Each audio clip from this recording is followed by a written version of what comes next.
Bien, de nuevo vamos a retomar con nuestras sesiones paralelas. Quiero contarles en este momento, vamos a iniciar la última de las sesiones que tenemos programadas para esta tarde y vamos a hablar de la seguridad de procesos como motor de un valor sostenible. Vamos a estar en este salón con Gustavo Correa, ya vamos a hablar un poquito de su perfil, con esa conferencia Seguridad de Procesos, motor de un valor sostenible. En el auditorio A va a acompañarnos Sergio Cabrales de la Universidad de los Andes, profesor, con su conferencia Decidir en incertidumbre, riesgo, resiliencia y criterio estratégico. Para que quienes quieran desplazarse, este es el momento en el que vamos a tener ese par de minutos antes de iniciar la siguiente sesión. Para quienes nos quedamos en este espacio, recordarles que mañana vamos a tener en la mañana nuestro PSM Talks 2026, sesiones claves, charlas de valor alrededor de temas claves en seguridad de procesos. Y vamos a contar también con un invitado bien especial que es Malcolm Stapes, que es el vicepresidente de Seguridad, Salud en el Trabajo y Ambiente de L'Oréal, la multinacional que se encuentra en París. Y Malcolm nos va a hablar desde la visión humana del acompañamiento en los procesos de seguridad. Entonces vamos a tener esa charla muy especial el día de mañana y vamos a tener 5 experiencias desde la visión de lo que las empresas han construido alrededor de seguridad de procesos y vamos a poder conocer la experiencia y aprender de ese proceso que han vivido algunas organizaciones. Vamos a continuar entonces con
diferente, ¿no? Un cambio de paradigma. ¿Por qué simplemente ver a la seguridad de procesos como algo que está evitando la pérdida de valor? ¿Por qué no ver desde un paradigma diferente? ¿Por qué no ver a la seguridad de procesos como un motor, como un driver que tienen las empresas para generar valor? Y de eso es un poco lo que vamos a hablar hoy. Pero para empezar este recorrido, ¿no? Yo quiero hacerlos trabajar un poco. Que piensen en un accidente de seguridad de procesos. Rafael recién presentó en los últimos slides muchos de ellos. Algo grande, algo que ustedes recuerden que les haya impactado ese accidente.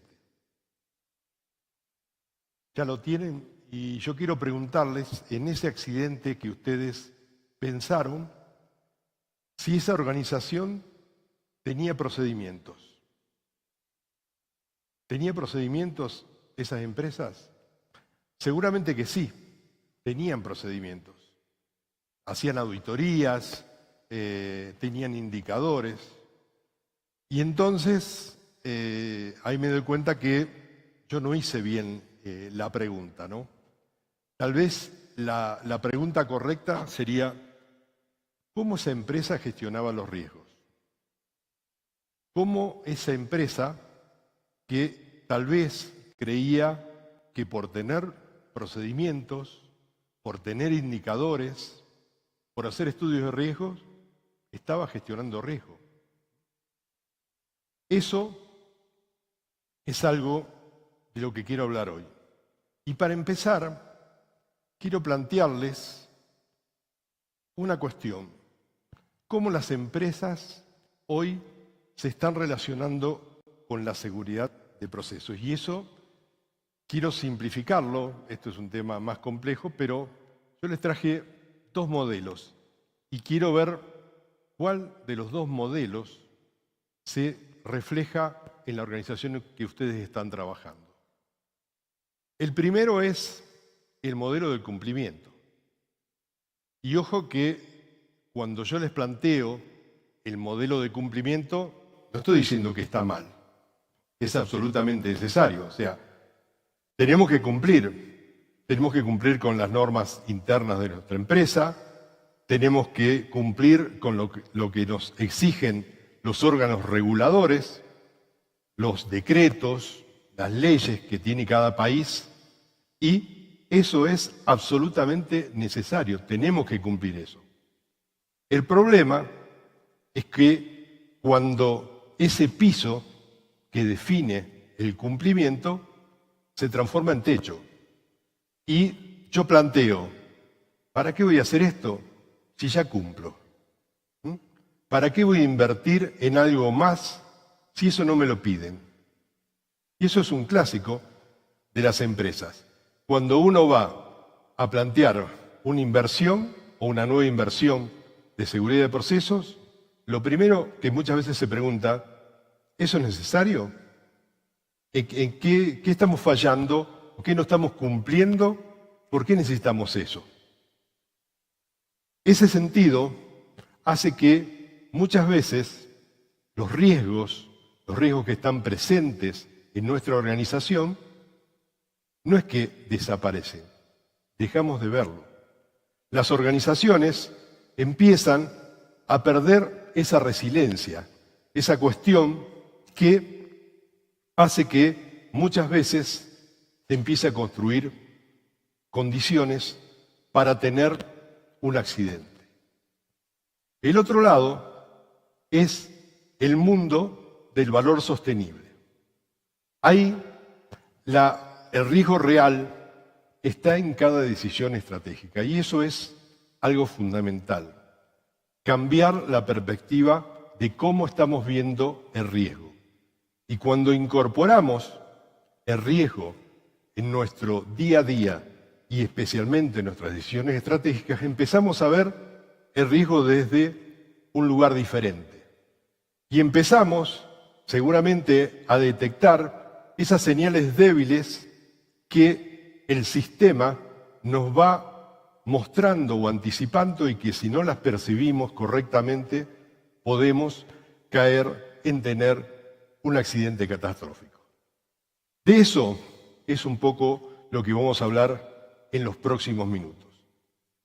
Pero quiero centrarme en el mundo del cumplimiento y quiero presentarlo un poco más crudamente desde mi punto de vista. ¿Qué veo yo del mundo del cumplimiento? Y empezamos con los procedimientos. Cuando nosotros empezamos a escribir procedimientos en una organización para pasar una auditoría, para agradar al que lo va a leer, porque tiene que tener todas estas condiciones, o empezamos a escribir un procedimiento en nuestra organización porque yo quiero poner lo que quiero que hagan en el campo, el procedimiento empieza a perder parte de su sentido de ser. ¿Y cuál es el sentido de ser de un procedimiento? Ayudar al que lo va a utilizar. Cuando yo pierdo ese foco de que un procedimiento es algo que va a ayudar a una persona a cumplir su trabajo correctamente y de la manera que tiene que ser hecho, y lo pienso que es para pasar una auditoría o para cumplir mis deseos personales, ese procedimiento dejó de tener sentido. Lo mismo pasa con las auditorías. Las auditorías es lo mismo cuando recibimos amigos en nuestra casa. Tenemos que dejar todo limpio, acomodado. ¿Por qué? Porque es una sensación de que queremos recibir bien a nuestros amigos. Cuando va a venir una auditoría, lo primero que preguntamos es decir, ¿qué teníamos pendiente? ¿Teníamos algo para cerrar? Empecemos a cerrar porque viene el auditor. Housekeeping, reluciente. Las plantas lucen terriblemente hermosas. Falta que nos pongamos un delantal blanco como los japoneses de Toyota para recibir al auditor. Y la auditoría, que debería ser un ida y vuelta, un momento de aprendizaje, de incorporar cosas nuevas, se transforma en un trámite, en un examen que yo tengo que pasar. Pasé sin no conformidades, espectacular, vamos. Ya fue, ese es el sentido de ser de la auditoría. 15 días después visito la planta y ese es el verdadero housekeeping, no el día de la auditoría. Y aquí tenemos los indicadores, ¿no? Los indicadores sandía, patilla que bien describió Ana esta mañana, ¿no? Cuando tenemos todo verde, los boards que nos presentan son excelentes, pero si escarbamos, encontramos eso, encontramos que hay mucho rojo por dentro si empezamos a mirar. Si simplemente verificamos cumplimiento y pocas veces miramos la eficacia de un proceso, la eficacia de un programa y no solamente el cumplimiento de un programa. Y también, lamentablemente, muchas veces en el mundo del cumplimiento utilizamos a la seguridad como ese elemento disciplinador. Todo el que sale de lo que yo pido como seguridad, ahí hay que sancionarlo. Entonces, de esa manera va a entrar mucho mejor los lineamientos que yo quiero tener. No buscamos comprender, no buscamos por qué se están haciendo las cosas y por qué necesariamente, sabiendo cómo se están haciendo las cosas, podemos anticipar o cambiar la manera de hacer las cosas. Yo les decía que este modelo, ese modelo del cumplimiento, tiene un piso y que muchas veces se transforma en techo. El problema de este modelo es que bajo ese techo los accidentes continúan y continúan. Entonces tenemos que plantearnos de cambiar, ¿no? Porque este modelo realmente tuvo significativo y muchas veces se sigue aplicando, ¿no? Durante mucho tiempo. Y tenemos que ver qué es lo que realmente estamos perdiendo utilizando este modelo. Porque cada vez que hay un accidente importante, hay muchas cosas que están en juego. Yo quiero que veamos este slide, pero no como especialistas de seguridad de procesos o desde el punto de vista de seguridad de procesos. Yo quiero que lo analicemos como si fuéramos el board de la dirección de la empresa, ¿no? Porque cuando ocurre un accidente, muchas veces lo primero que se pregunta es ¿cuánto perdimos? ¿Cuánto va a costar reparar? ¿Cuánto vamos a perder de producción hasta que lo volvamos a poner en marcha? Y yo quiero acá mostrarle intangibles, cosas que muchas veces no se tienen en cuenta cuando se analiza un accidente. ¿Y qué es lo primero que se pierde cuando ocurre un accidente? Lo primero que se pierde es la confianza. La confianza en la empresa. empiezan a llamar a los clientes, empiezan a llamar a los inversores, empiezan a ver los empleados decir, ¿dónde estoy trabajando? Empieza a aparecer la noticia del accidente en los medios. Hoy las redes sociales te transforman un accidente casi transmitido en directo en cualquiera de las redes sociales que ustedes imaginan, antes que cualquier empresa pueda sacar el primer comunicado para explicar qué pasó. Eso es lo primero que perdemos, ¿no? Y después perdemos la licencia social, eso que muchas veces es algo muy sensible, ¿no? Conversando con amigos y colegas, me planteaban y me comentaban lo difícil que es esto, ¿no? La licencia social aquí en Colombia, cómo se presentan y la cantidad de problemas que se tienen. Imagínense si a todos esos problemas que se tienen en el día a día se le suma un accidente importante, un gran accidente. Eso que se tardó en construir o es una situación que está siempre muy sensible, se puede perder en una tarde. Después viene la incertidumbre que te da la continuidad operativa. El accidente ocurrió, pero ¿cuándo vamos a volver a poner operativa la unidad afectada? Si es que la podemos volver a poner, porque muchas veces los órganos de control te dicen no, hasta que no termine la investigación, eso no puede volver a ser operativo. Estamos perdiendo dinero, estamos generando incertidumbre y también en la anterior presentación vimos la valoración de la empresa. Vimos ejemplos de cuánto se perdió por el accidente de Golfo de México, en BP, en Halliburton, por ejemplo. Inmediatamente, ya la empresa no es lo mismo porque los inversores no tienen confianza en la empresa. Eso es algo que pocas veces se analiza.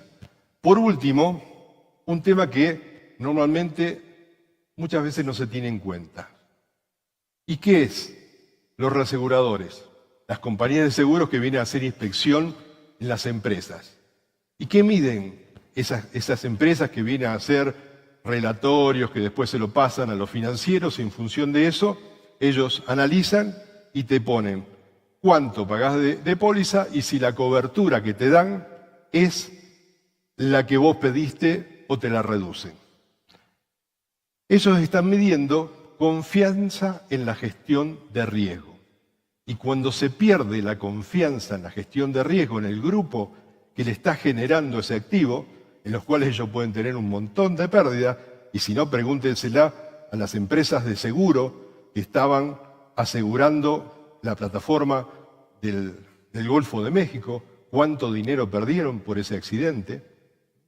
No solamente perdió BP, perdieron las compañías de seguro. Y para recuperar eso, no solamente le aumentaron las pólizas a BP, se le aumentaron a todo el mercado asegurador, porque tenían que recuperar eso.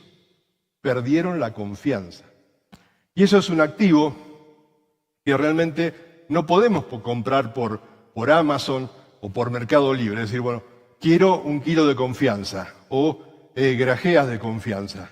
Eso se construye, señores, y se pierde rápidamente. Esto es como un dominó. Se empieza desde la reputación hasta la compañía de seguro. Todo eso es pérdida. Y tenemos que reflexionar, las empresas tienen que reflexionar. ¿Tienen en cuenta lo que se pierde de intangibles y todo lo que se afecta cuando hay un accidente catastrófico? Y quiero, en esta parte de la conferencia, que recuerden esta frase. Los accidentes no ocurren, se construyen. Los accidentes no ocurren, se construyen. Tal vez, por suerte, porque hay muchos eventos de seguridad de procesos y me encuentro con muchos y recordamos que nos vemos cada tanto Y me gustaría que, si de acá a 1 año o 2 años me encuentro con alguno de ustedes y le pregunten, ¿qué se acuerdan de la charla que di en Bogotá ese día? Me gustaría que recuerden esto, ¿no? Que los accidentes no ocurren, se construyen. ¿Y por qué? Porque lo que vemos es la evidencia, es lo que pasó, es lo que es la foto, es lo que salió en el diario, es lo que vamos y preguntamos, ¿qué falló? ¿Falló una válvula? ¿Hubo un error humano? ¿No siguieron el procedimiento? Todo eso, que es el síntoma del accidente, es lo que vemos, lo visible del accidente. Es lo que nos muestra, es la parte superior del iceberg. Pero lamentablemente, tal vez, seguramente, ese accidente, esa parte superior del iceberg, que es la consecuencia, lo primero que vemos, no es de ese momento, es de algo que se empezó a construir mucho tiempo atrás. ¿Cómo? Por ejemplo, con normalizaciones del desvío, pequeñas cuestiones hicieron que nos desviemos de lo que hacemos normalmente, riesgo aceptado, ya normalizado, y seguimos trabajando. Barreras que se fueron degradando por una cuestión de edad, o porque hubo un mantenimiento postergado, o porque estaban temporariamente fuera de servicio. Y ahí seguimos, tal vez con presión por producción. Bueno, tenemos que producir más, tenemos que hacer algo, y cuando empieza esa tensión entre producción y seguridad, bueno, ya sabemos quién gana, ¿no? También compromisos operacionales que pueden ser atajos. Bueno, si cortamos esto, si no hacemos el proceso tan largo, lo hacemos un poco más corto, podemos agilizar el proceso, podemos hacer más cosas. Y por último, las decisiones estratégicas. Esta mañana en el panel vimos una situación, ¿no? Una situación de conflicto, de emergencia que se está dando aquí en Colombia, un cambio de matriz energética, una situación que avanza rápidamente. Ese puede ser una decisión estratégica que se tomen en función de esa coyuntura. Puede ser también que se precisen empresas más ágiles. ¿Por qué? Porque la competencia está ganando terreno. ¿Y qué pasa? Y nosotros somos muy burocráticos, tenemos que ser más ágiles, tenemos que ser más eficientes, hagamos esto. Situaciones que tal vez si la miramos como un contexto, si la miramos como el momento que fueron tomadas, la gente lo ve como normal. Teníamos que reaccionar ante eso. Pero todo esto que se ve aquí, no es otra cosa que riesgo acumulado. Riesgo acumulado que fue generando después el accidente que vimos y que está allá arriba, que está allá arriba y que es lo evidente. Y muchas veces vemos lo evidente, vemos el síntoma, pero no vemos el sistema y no analizamos el sistema, que es lo que muchas veces lleva a construir ese accidente. Y eso también nos hace ver qué es lo que vemos cuando investigamos un accidente. Cómo planteamos las cosas cuando analizamos un accidente. ¿Por qué? Porque normalmente la pregunta de siempre es, ¿qué falló? ¿Qué falló ese día? Falló la válvula, falló el equipo, hubo un error humano. Todo eso es absolutamente necesario porque es lo que hacemos en la investigación, lo que nos preguntamos. Vamos, lo comparamos, analizamos y analizamos el momento o las circunstancias. Analizamos qué pasó en ese contexto del día y la hora del accidente. Pero, ¿cuál es la pregunta que realmente importa?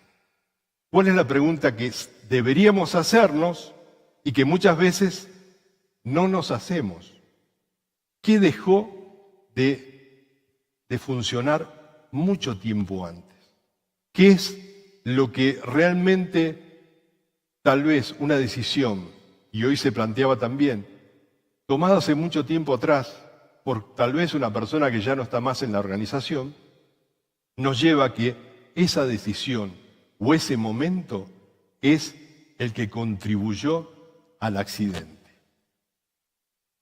Porque cuando empezamos a investigar, y empezamos a investigar profundamente, ya no miramos el error humano, ya no miramos la persona y lo queremos siempre poner con nombre y apellido el error humano. Empezamos a mirar profundamente el sistema y ahí empezamos a analizar la cultura. ¿Por qué ese error humano se pudo materializar en una acción que llevó a un accidente? Bueno, ahí tenemos que ver decisiones, tenemos que ver cultura, y eso es mucho más profundo, porque ahí, si vamos a investigar eso, vamos a investigar el sistema. Y muchas veces, cuando analizamos y vemos el iceberg, yo planteo, cuando vamos a investigar un accidente, ¿qué hacemos en ese mar que tiene el iceberg? ¿Nos ponemos el snorkel y apenas espiamos a ver qué está pasando ahí? ¿O nos cazamos un tubo de oxígeno y nos vamos allá a la profundidad? Porque seguramente, si vamos allá y si vamos a lo profundo, vamos a encontrar cosas que son complicadas, ¿no? Y que pueden mostrar decisiones o cuestiones de gente que tiene un liderazgo importante en la organización, ¿no? Pero nos debemos eso, nos debemos mirar los sistemas, no los síntomas. Y ahora quiero presentarles un ejemplo que para mí no solamente es uno de los accidentes, de los mayores accidentes de seguridad de procesos que ocurrió en los últimos tiempos, sino que pocas veces se lo analiza porque estamos hablando de industria nuclear, que estamos hablando top, industria nuclear. De ahí, muchos de los principios de seguridad de procesos que se aplican en cualquiera de las industrias de los restos de los mortales vienen de ahí, de la industria nuclear. Y si yo les digo Fukushima, todos te dicen, el que lo conoce, sí, un terremoto impresionante, un tsunami, los tapó a todos, hay un montón de documentales, hay un seriado, creo que de HBO, que habla de Fukushima. Y sí, pasó el 11 de marzo de 2011, terremoto 9.0. 9.0 es terrible. Lo que pasó en La Guaira, 7.2, 7.5. Cada punto de la escala de Richter son 32 veces más de energía que se libera. Ya no más entre el de 7.2 y el de 7.5 de La Guaira, el de 7.5 fue 10 veces más de energía liberada, el de 7.2. Imagínense lo que es 0.9. Estamos hablando 50 veces más que La Guaira, lo que le pasó ahí, ¿no? ¿Qué pasó? Se inundó la planta, el sistema de emergencia que generaba electricidad, diésel, se inundó, quedó fuera de servicio, lo mismo que las bombas de refrigeración de la central, porque estaban en el subsuelo, en la planta baja. Entonces perdieron totalmente la posibilidad de refrigerar los 3 reactores que estaban operando. Se sobrecalentaron, se empezaron a fundir, generaron hidrógeno, explosiones, liberación radioactiva, evacuaron a los 30 kilómetros de la redonda más de 100.000 personas evacuadas. Fue el nivel 7, que es el máximo nivel en la clasificación de incidentes nucleares, y fue el mayor incidente nuclear después de Chernobyl. Imagínense, Chernobyl el primero, Fukushima el segundo. No estamos hablando de cualquiera. Esto es el síntoma. Pero yo les voy a contar el backstage. ¿Cómo se construyó ese accidente? Y para eso tenemos que irnos 3 años atrás. Japón, sabemos todos que es un lugar donde hay siempre terremotos. Por lo tanto, construcción antisísmica, hay protocolos, normas de cómo tiene que ser construido una instalación. Fukushima fue construida en los años 70, con la normativa de los años 70 y para eso, como estaba previsto también la posibilidad de tsunami, Fukushima tenía un muro de contención de 5,7 metros que la protegía de un posible tsunami, hasta 5,7 metros. Año 2002, la agencia que estudia los terremotos, para hacerlo más corto, ellos estudian en función de programas de computación, frecuencia de terremotos, intensidad, entonces van prediciendo cuándo podría volver a repetirse y con qué intensidad un terremoto. Y eso determinaron que un gran terremoto, mayor a los que estaban ocurriendo normalmente, podía estar ocurriendo en ese momento, 2002. Año 2008, TEPCO, la empresa que operaba Fukushima, hace un estudio de riesgo, planteando, con esos datos del 2002, ¿qué pasaría? ¿Resultado de ese estudio? No, necesitamos un muro 3 veces más alto del que tenemos. No nos alcanza con 5,7 metros. ¿Qué les parece que pasó? Dijeron, no, esos son valores preliminares y no los vamos a tener en cuenta. Decisión estratégica. ¿Y ustedes piensan que el riesgo desapareció porque ellos pusieron en un cajón ese estudio de riesgo del 2008? ¿O la decisión estratégica dijo, acá no va a pasar, no puede pasar?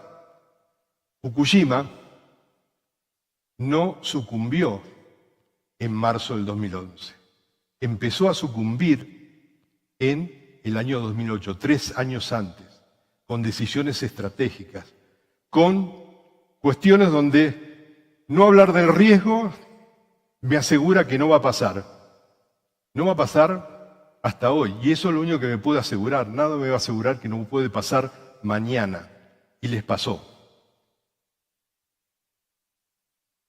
Fukushima es un ejemplo claro de liderazgo, de toma de decisiones, de normalización del desvío. Es un gran ejemplo para mostrar el mundo del cumplimiento. Ellos cumplían con todo. Ellos cumplían con todo y estaban felices. Todos los indicadores de Fukushima estaban en verde.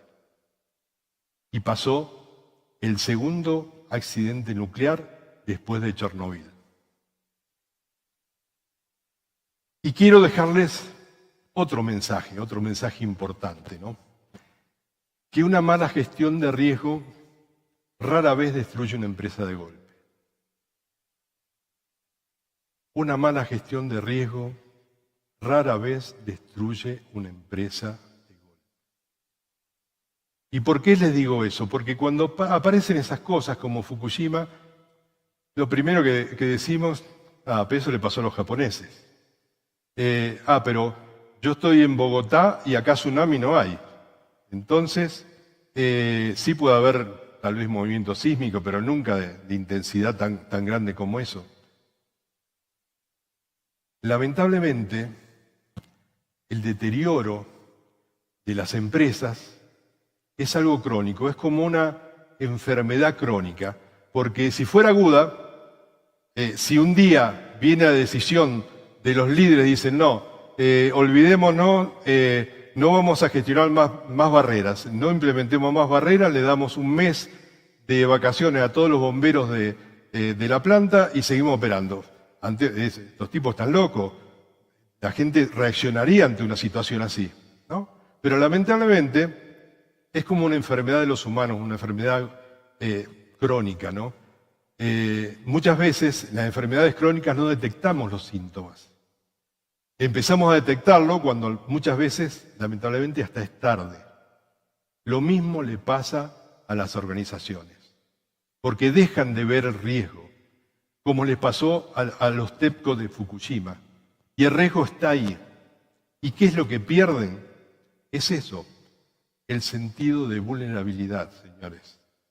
El sentido de vulnerabilidad es la mayor barrera que tenemos en seguridad de procesos.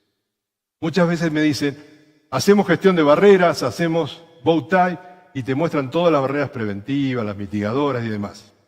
¿Y esta barrera cómo está? Yo puedo hacer todo, puedo hacer un montón de bow tie, puedo hacer gestión de barreras, pero hay cosas que normalicé, algún compromiso operacional que me hizo tomar una decisión determinada. Y eso es perder el sentido de vulnerabilidad. Es perder la sensibilidad de decir, esto me puede pasar. Y muchas veces cambiamos el discurso y decimos, esto aquí no puede pasar. Cuando hacemos un análisis de riesgo. Esto es muy improbable, lo descarto. Tenemos que analizar muy bien, porque a lo mejor estamos descartando algo que es muy evidente. Y que simplemente usamos esos argumentos para no aplicarlo o para no hacerlo. Lo que vimos hasta aquí no es otra cosa que riesgo operacional. Pero lo que vimos hasta aquí, con los ejemplos de Fukushima, del iceberg, de todo lo que perdemos en esos intangibles después que ocurre un accidente de proceso, es esto. Es riesgo operacional y es riesgo operacional mal gestionado. Lo que nosotros proponemos, lo que quiero que ustedes vean es otra visión. Es qué pasa si yo cambio esa cuestión y no solamente hablo de evitar, sino qué pasa si yo a la seguridad de procesos la veo como un driver, como algo que me genere valor sustentable. ¿Y qué es generar valor sustentable? Es generar un activo que no tiene precio y que es muy difícil de conseguir, que es confianza. Y esto es así. El riesgo mal gestionado destruye valor. Todo lo vimos el ejemplo de Fukushima. Podemos mostrar cualquier otra cantidad de ejemplos. Se mostraron demasiados ejemplos hoy de industrias que perdieron demasiado dinero por gestionar mal el riesgo. Y vuelvo a insistir, muchas veces pensamos que tener procedimientos, que hacer auditorías y que llevar indicadores, eso es gestión de riesgo. No, si yo no tengo sentido de vulnerabilidad, si yo dejo de ver los riesgos, pueden pasar accidentes catastróficos. Y ahora les voy a hacer otra pregunta más. Y esta pregunta la tienen que contestar ustedes, porque nadie mejor que ustedes saben qué pasa en su organización. Y yo quiero que analicen y que sean sinceros con ustedes, ¿no? ¿Dónde están? ¿Se parece más la organización donde están trabajando al mundo del cumplimiento? ¿O ustedes ya perciben algo como que estamos yéndonos para el valor sostenible? Pero no que me digan, no, yo quiero estar acá, o me gustaría estar acá, sino realmente, ¿dónde están? Y para eso hay que reflexionar, ¿no? Y hay que decir, bueno, ¿cuál es el camino?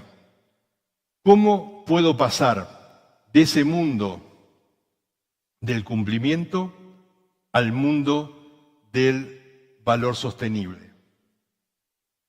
Bueno, hasta acá vimos los problemas, ¿no?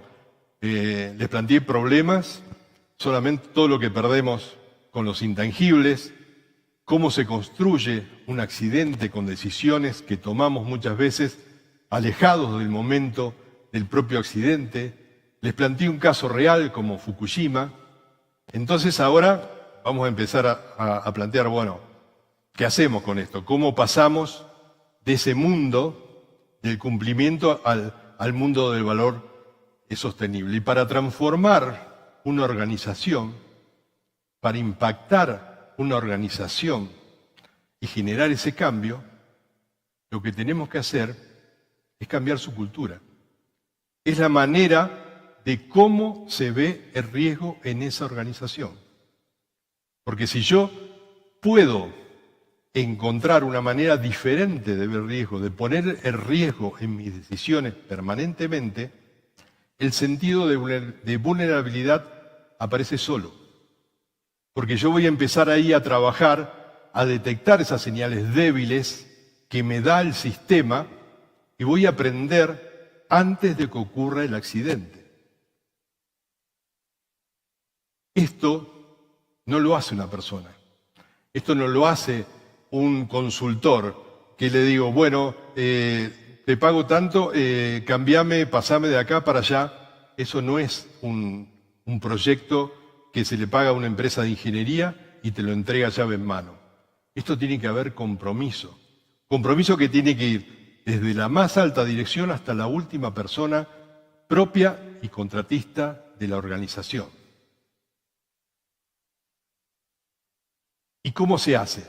¿Cómo podemos modificar una organización? ¿Cómo podemos cambiar la cultura de una organización? ¿No? Y vuelvo a insistir, ¿no? El cambio no lo lidera uno, lo hacemos todos. Muchas veces se dice, pero el cambio de cultura tiene que ver de arriba hacia abajo. Sí, perfecto, ese es el impulso. Ahora, la transformación la tenemos que hacer todos, cada uno de nosotros, ¿no? Con decisiones, con cambiar no solamente la manera de decidir las cosas, la manera de preguntar, la manera de responder, tal vez con un silencio, porque todos nosotros en cada una de nuestra actitud hacemos cultura y la hacemos el tiempo todo. Lo principal, se modifica una cultura con un compromiso de parte de la alta dirección, ¿no? Y muchas veces se piensa que para cambiar la cultura lo cambio en la política de la empresa. Pongo seguridad es un valor y con eso ya cambié, le di una señal a la organización. Seguridad es un valor a través de un papel. La organización está esperando otra cosa. Está esperando qué es lo que hace el líder. Porque se dice que cultura es lo que hacemos cuando nadie nos ve. Ese es yo lo voy a reversionar, ¿no? La cultura es lo que los líderes hacen cuando nadie los ve.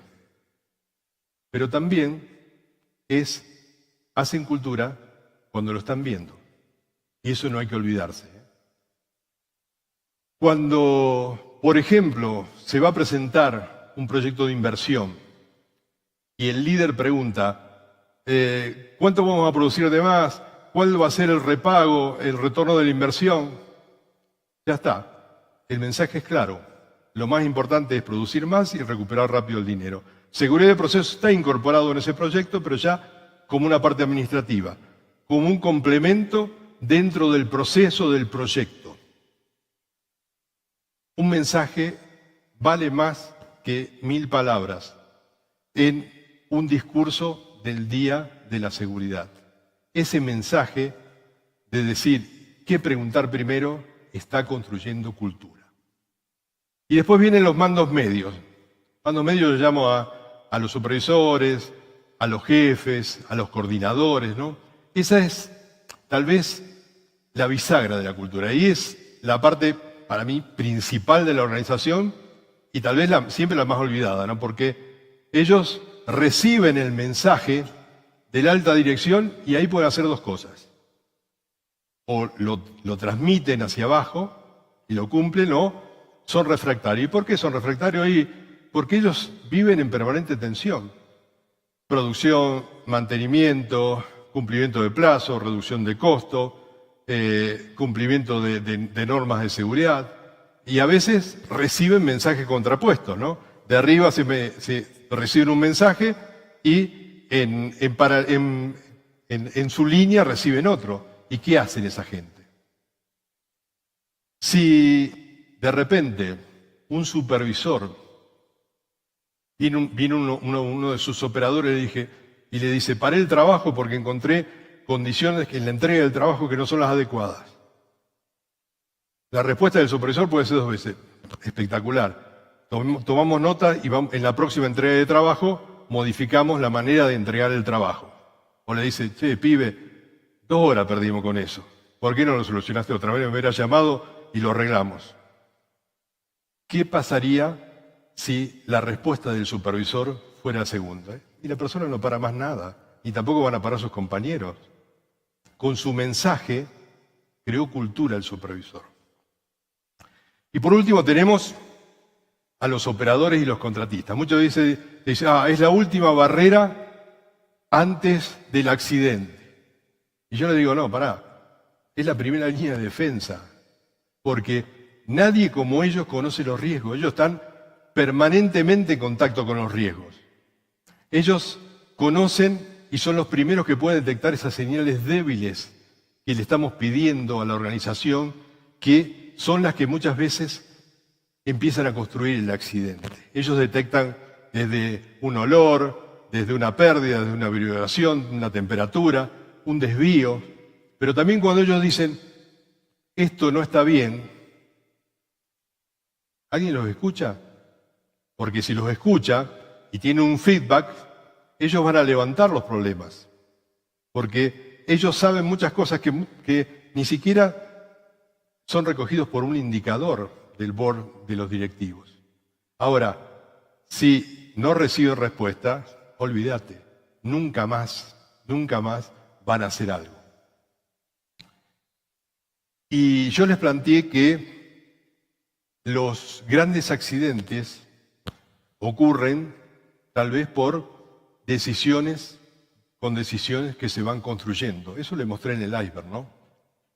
Bueno, una gran organización también se va construyendo, decisión por decisión. Y eso es un gran desafío para todos ustedes, ¿no? Cómo plantearse de cambiar las decisiones que están tomando. Cómo plantearse incorporar el riesgo en forma permanente en sus decisiones estratégicas. Y ahora es cómo producir el cambio. Tal vez todos estaban esperando, porque hace como 40 minutos que estoy hablando, decir, bueno, está bien, pero ¿cómo cambiamos? Bueno, lamento decirles que no hay una varita mágica, no hay una cosa que vos digas, lo compro y lo cambio. Contrato a alguien que me lo cambie, avísame cuando esté listo. Esto yo les voy a plantear 5 cosas que hay que hacer en simultáneo. Pero para empezar, lo primero que tiene que hacer una organización que quiere cambiar y que quiere ver otra perspectiva de gestionar el riesgo y crear valor a través de esa gestión de riesgo es hacer un diagnóstico honesto. ¿Y qué llamo yo un diagnóstico honesto? Cuando yo les planteaba, ¿dónde están? ¿En el mundo del cumplimiento o en el mundo de la creación de valor? Y mis ahora ahí, no. Es ir a mirar realmente cómo se gestiona el riesgo en mi organización. Y eso significa salir muchas veces de las oficinas, empezar a hablar, empezar a mirar cómo se gestiona el riesgo realmente, qué es lo que hacen la gente y no lo que dice el procedimiento, sino lo que realmente es la vivencia del día a día. Eso es fundamental, porque cuando se ve y se ve la realidad, muchas veces hay una realidad que no nos gusta, que no es la que desearíamos ver. Es la real, es lo que hace la gente, es la manera de gestionar el riesgo en el día a día. Cuando se tiene eso, ahí realmente se puede empezar a plantear las cosas diferentes, porque yo ya sé lo que tengo que cambiar. Y ahí el liderazgo comprometido es fundamental. El liderazgo que me va a determinar que el riesgo es el eje vector de mis decisiones. Yo los incorporo a riesgo como un vector más. No es que sea más importante que los otros, sino que muchas veces sí tenemos el driver económico, el driver de producción, el driver de mantenimiento, pero como silos.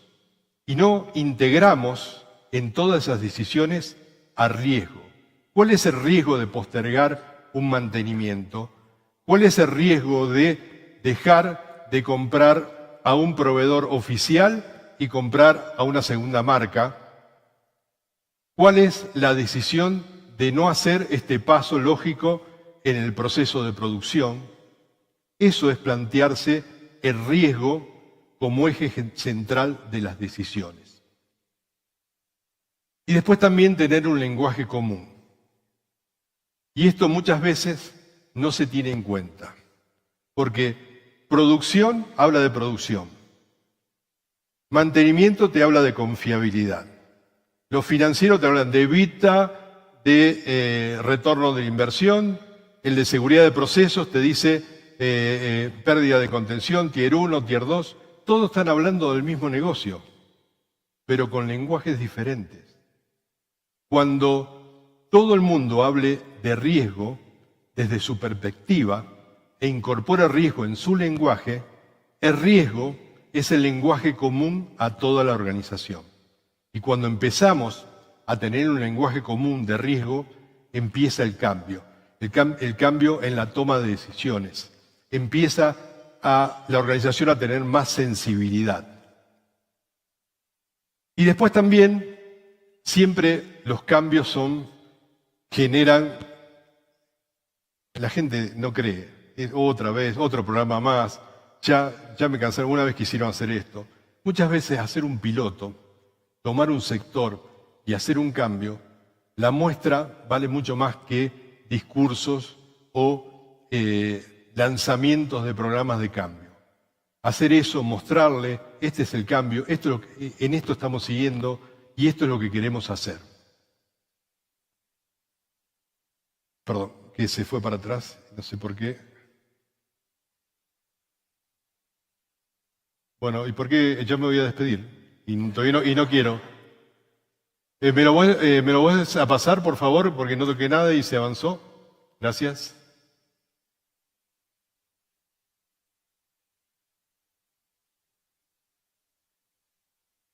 Y yo le estaba diciendo, ahora me dan 2 minutos más. Es como esto fue la pausa de hidratación, señores. Yo estaba comentándole de los cambios y por último es lo siguiente, el aprendizaje. Tenemos que aprender, cuando hacemos una investigación, qué es lo que nos deja esa investigación. Nos tiene que dar fundamentos para el cambio. Y toda la organización tiene que aprender de esas cosas, tiene que aprender de que las cosas no tienen que hacerse como se hacen siempre, si queremos hacer un cambio. Tenemos que ver cuáles eran las decisiones del pasado y cuáles son las nuevas decisiones si yo quiero hacer una gestión de riesgo que me genere valor, ¿no? Y ahora quiero demostrarles por qué es importante cambiar ese paradigma.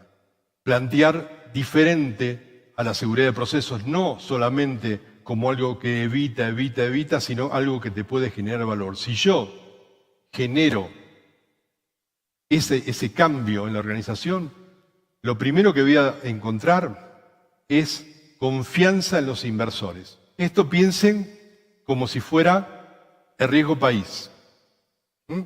No es lo mismo el riesgo país de Uruguay que el de Argentina. Para no meterme con Colombia, que no lo sé.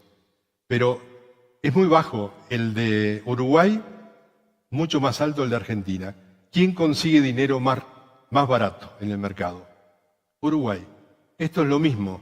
Es el mejor ejemplo que se me pudo ocurrir. Cuando hay confianza en una empresa, conseguir dinero es mucho más fácil y es más barato. Esto no es marketing, es economía, señores. Ni hablar los reguladores. Una cosa es cuando nos enfrentamos con los reguladores diciéndole, no, pero dame 2 años más para cumplir lo que me pediste, o explicándole todo el tiempo que tuvimos un incidente. Cuando tenemos una trayectoria de no incidente, cuando somos un ejemplo para el resto del país como empresa que no tiene incidentes, tenemos mucho más influencia sobre los reguladores que nadie. Hasta podemos influir en la propia normativa que se está generando. Siempre, ¿por qué? Porque los reguladores nos empiezan a tener confianza. Y ni hablar con las comunidades. El respeto a la comunidad se gana cuando yo tengo un historial de no accidentes. Cuando yo le puedo enfrentarme a ellos viéndole a la cara, diciendo yo soy una empresa segura. Pero no con el biribiri de la palabra, sino con mi historial, con mi manera de ser y de actuar y de gestionar los riesgos.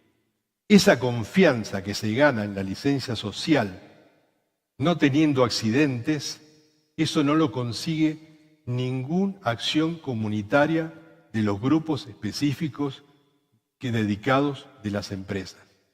Tener licencia social ganada por eso es algo que es muy difícil de conseguir arreglándole un camino, donándole un instrumental a un hospital. Y por último, los aseguradoras. La prima del seguro es directamente proporcional a la confianza que tengan los aseguradores a cómo esa organización le gestiona los riesgos y que no le van a hacer perder dinero, porque ellos también miran eso. No está la gente de Colmena que diga otra manera, pero eso, ellos si ven una empresa confiable y que no les va a hacer que tengan que pagar un siniestro, le va a dar mejor cobertura y la póliza va a ser más barata. Eso es ahorro de dinero constante. Entonces, para cerrar esta presentación, estas son todas las cuestiones, las evidencias objetivas de por qué tenemos que replantear la cuestión de cómo gestionamos el riesgo y cómo vemos a la seguridad de procesos. La seguridad de procesos tiene que ser algo que gestione el riesgo para generar valor. Y aquí tenemos 4 ejemplos, algunos tangibles, que le van a hacer ganar más dinero a la empresa, la va a hacer una empresa más rentable y la empresa va a invertir más inteligentemente su dinero, y también intangibles, como los temas de los reguladores y la comunidad. La rentabilidad sostenible no surge de evitar riesgos, sino de gestionarlos mejor. Recuerden esto, porque esto es una señal para los directivos. Si queremos tener esa rentabilidad sostenible, tenemos que pensarlo que no es solamente de evitar riesgos, es de evitar accidentes, ¿no? Hay que gestionarlos mejor. Esa manera de gestionarlos mejor nos va a dar la posibilidad de ganar más dinero. Vimos que tener procedimientos, hacer auditorías, tener indicadores, no es suficiente. Hoy las empresas están cambiando y el mercado es muy competitivo, ¿no? Las empresas que van a tener un futuro de sostenibilidad van a ser las empresas que generen más confianza, las que sean más resilientes, las que tengan menos accidentes. Y yo, como conclusión, les quiero dejar esta pregunta. ¿Van a permitir que ese cambio de paradigma lo haga la competencia y no lo hagan ustedes primeros? Muchas gracias.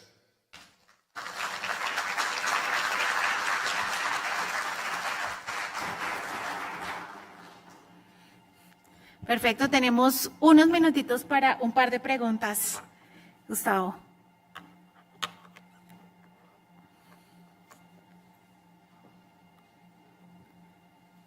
Mira, esta es bien interesante porque nos pregunta, ¿cómo equilibrar producción y seguridad cuando existen presiones comerciales o reducción de costos? Bien,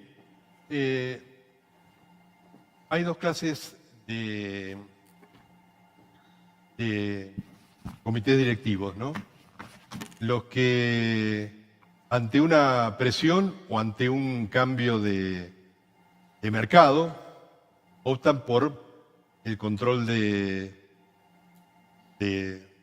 costos el cortar determinados mantenimientos, por ejemplo, y otros que no, que ven la posibilidad de gestionar mejor y analizar en cada decisión cuál es el riesgo de esa decisión.